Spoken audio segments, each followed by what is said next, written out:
Hey everybody, and I do mean everybody. Everybody who wants to be here, needs to be here, and should be here is here. Welcome to the space where we share meaningful, useful stories that help you and offer some meaningful, useful solutions that heal you. I am your new host, the Mushy Guru. So let's get into it. Well, hello, my everybody's, and I do mean everybody. Everybody who wants to be here, needs to be here, and should be here is here. Welcome to the space where we share meaningful, useful stories that help you and offer some meaningful, useful solutions that heal you. I am your host, the Mushy Guru. So let's get into it. And for all of you who've been joining me since January, the beginning of 2025, thank you so much. I wanted to say hello and thanks for sharing with me. But for those who are new to my platform, welcome. And I love to call you my everybody because here I truly believe that everybody has a story to tell, but it is up to you to decide if you want to share it or not. And I'm here for it, and I'm here for you.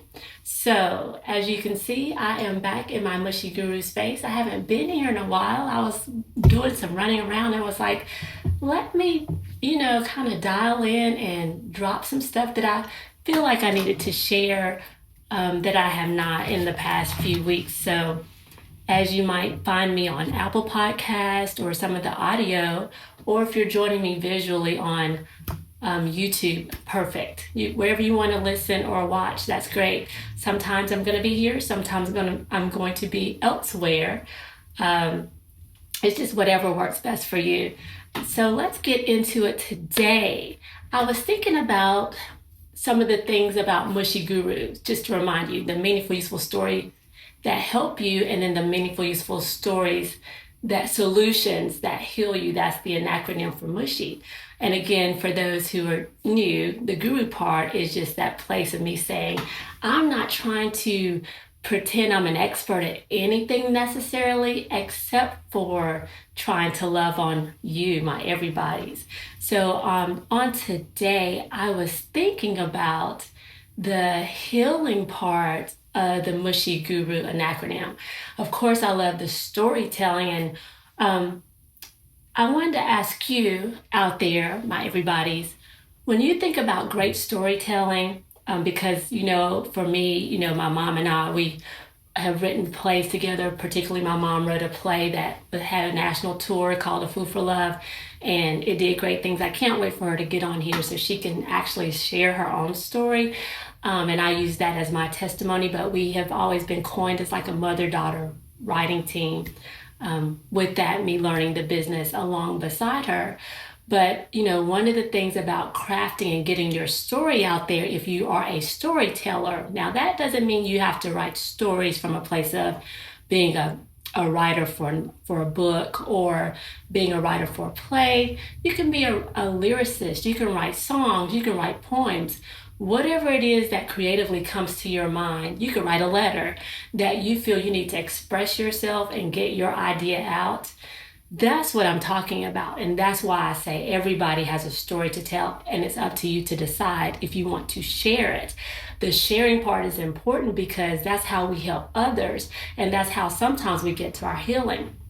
For this particular episode, which I'm not going to keep you long this week, because as you see, I'm flying solo, or as if you hear, I'm flying solo today. I wanted to talk about who are some of the people that have inspired you. And I really want you to think about this and take a few seconds because I think it's important. Who is that person in your family that tells the best stories? I mean, when they tell a story, you are ready to get your ears up so that you can have a good laugh. You can, get your inspiration on, or you can just take something from it, meditate on it, and go about your day, whatever it is. I think that a lot of families or friendship circles or, siblings, whatever, best friends, they have the storyteller in the group. And people look for that, for look for that from them. Well, you would think that because my mom is such a great storyteller in format as far as being a writer, she would be my go-to. But in actuality, it's not my mom, it's my dad. So my mom and dad, just for backstory, they've been married for a very long time. They recently, at the beginning of this year, celebrated 50 years. Um, but growing up, my dad is the one where I truly believe the family would pull up and love to hear what he was going to have to say, because when he talks, it's fun, it's loving, it's kind, it's gentle, but a lot of times it comes with inspiration and insight that he's not necessarily trying to give you, but if you're smart enough, you will pick it up and it will be a great nugget that may help you along the way. So for me, growing up, some of the stories I love to hear that my dad would tell would be when he was a child, when he was a young fella, growing up in a small town and being one out of six, three sisters and two brothers, and him right in the middle about their events or their days going uptown. And his stories always, and I'm sure most of you have this in your lineage. I'm not saying it's exaggerated, but their version of their reality, being young and doing these tremendous things at such young ages and being fearless in it because that's just how they were raised or how they grew up or how they had to survive. And so for my dad growing up as a young person in the I guess, probably in the 50s, 60s, being, 10 years old, going uptown, he could take $1. And that dollar would go to getting on the bus drive back and forth to home. It would take them to the movies. It would take them to getting their lunch, breakfast, and dinner and come back with change. So a dollar would go a long way. What could we do with $1 now? Nothing much, just what, look at it. I'm just playing. But anyway, so I love when my dad would tell those stories, how they would go uptown as, kids and go to the movies and do all the things and come home and have change. And I also would like those stories where he would talk about the local high school and how the majorette and the band would literally come down the street, which we would consider like a main street right now, and stop traffic and have the majorettes and all the stuff, the band. It would be like the highlight of the day. So those are the stories I loved listening to with my dad growing up. I just remember once I got older and my dad was still telling his amazing stories, but I started leaning in on him to tell me stories to inspire me or help me get through a hard time. And I remember in particular a season in my life when I was really ready to be married. Now, if you've heard any of my stories now, you already know that I've called myself boy crazy. And, out of all my friends, I wanted to be married the most. And I was the last one to get married because, of course, God has a sense of humor. And so, just my dad being that amazing father in that space to me, he always would try his best to encourage me and say, don't worry, it's going to work out. You're going to meet a nice guy. And it wasn't that there weren't nice guys, in my space or in my life that I was dating, but I did not know who the one was yet because I was truly leaning in and trusting and believing God was going to give me that clarity call. I didn't think he was going to take forever. I mean, in my eyes, getting married at 34, 35 felt like forever when when you've had this desire for a very long time and doing it a specific way. So I remember a lot of times my dad, one thing about his storytelling is that he would tell a story or you would ask him to tell a story, particularly me asking him, tell me something. You're hoping he's going to dig in and give you this positive story that's going to lift your spirits and make you feel excited and helpful, or at least walk away from that story feeling like, okay, I can make it through another day. Well, most of the time, my dad was going to come at you with this sad story, or it would make you feel like, why did I even ask? Because that would be the angle he would take. And you would have to find it within yourself to find the theme or the motivation to get past whatever sad story. And because if he was telling you a fun story, I promise you it would just a real life story out of nowhere. But when you were looking for that healing place that like, woo, help me get through, most of the time, 80% of the time, he's giving you something that will take you under. And you're like, oh my gosh, why did I even ask? And the funny thing about it, he's so lighthearted and smiling. So that's why I was asking you, who is that person in your life? Or are you that person that tells those stories to help people get over their hurdles or their hard times or to get through a moment to transition to a different place so that they can keep going and get to the rest of their story? So I'll never forget during that season of wanting to be married, it had been years of just, oh, when is it gonna work out for me? When is my person coming? All of that. And I think I was having one of those days. And my dad and I had gone out to dinner because we love to do that together, particularly during that time. And I was just down and out. And I was like asking my dad, so, who do you think it is? Or because, I was dating. And I'll never forget that moment during that particular day. My dad didn't tell me one of his stories to help me get better or feel better. He leaned into a scripture. And this scripture became the main scripture for my go-to and to help get over meaningful moments in my life. I can't say it's my favorite scripture, but when it comes up to the top two, it definitely is probably, up there as number two. Number one is Psalms 91 because it's just that protective scripture. But this particular scripture my dad gave to me, and it's not that I didn't know it, but I had never listened to it. And I want to read it to you today because the reason why I'm giving it to you is because the person who told the best stories in my mind or came in the form of parables, which was Jesus. And he gave scripture that we call a scripture, but for him it was like parables. He gave stories in the biblical times to help people have understanding.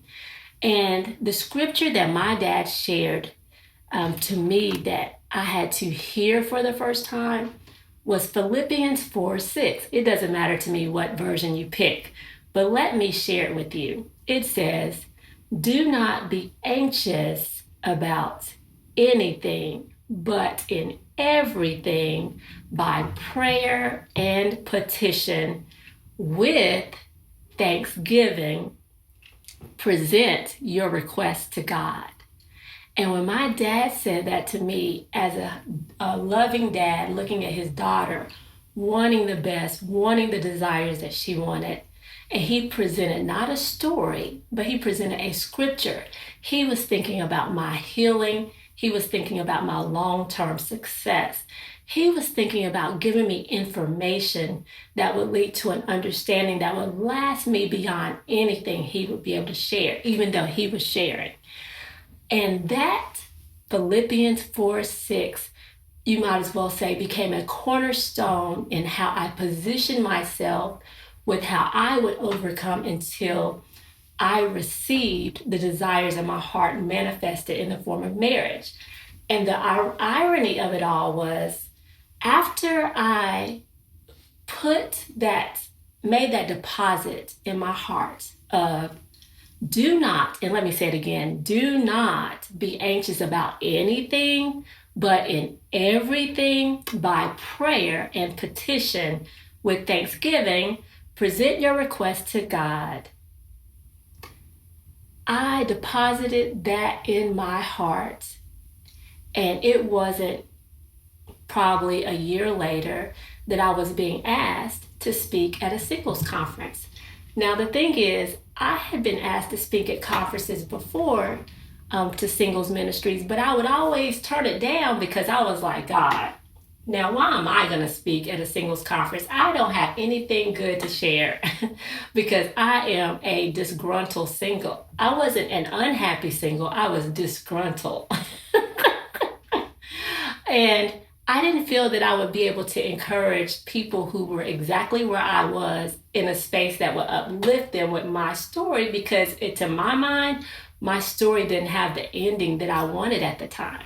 So after I received this deposit of storytelling from my dad in the form of a scripture, I said yes to this particular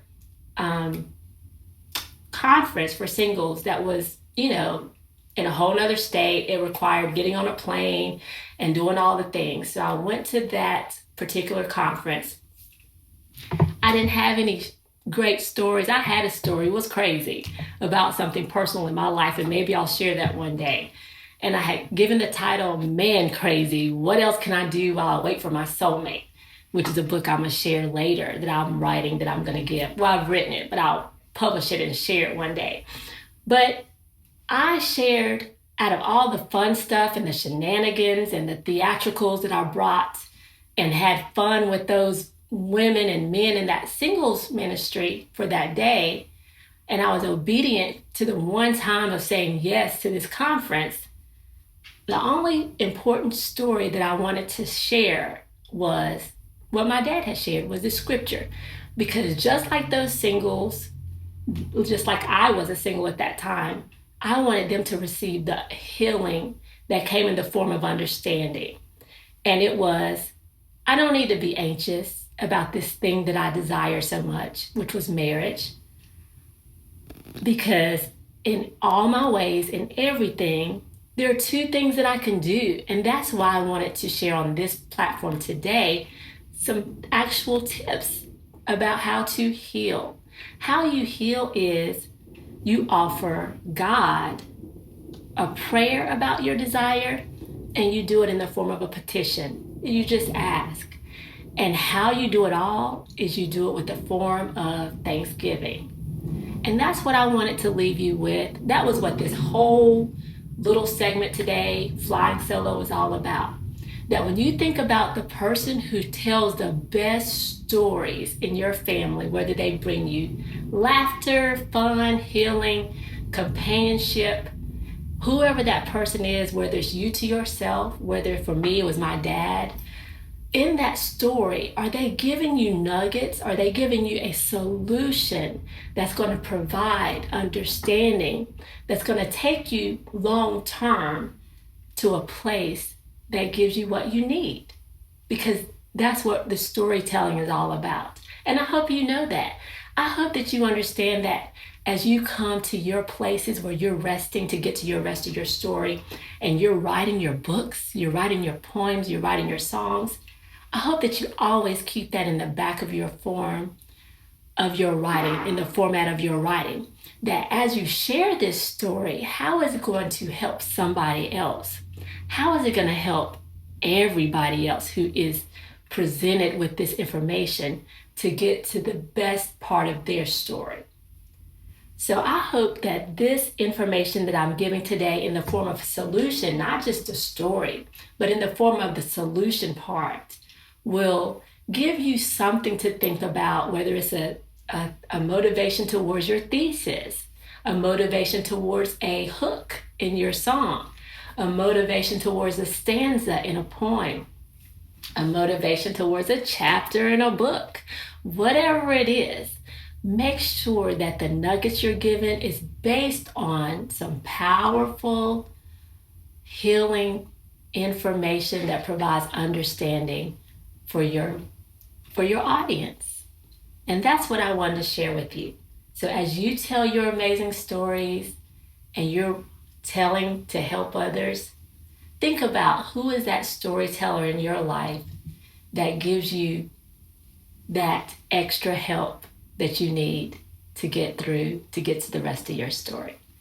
And so today, I just want to leave you with that. Who is that person in your life? And if that person is you, you make it a good story.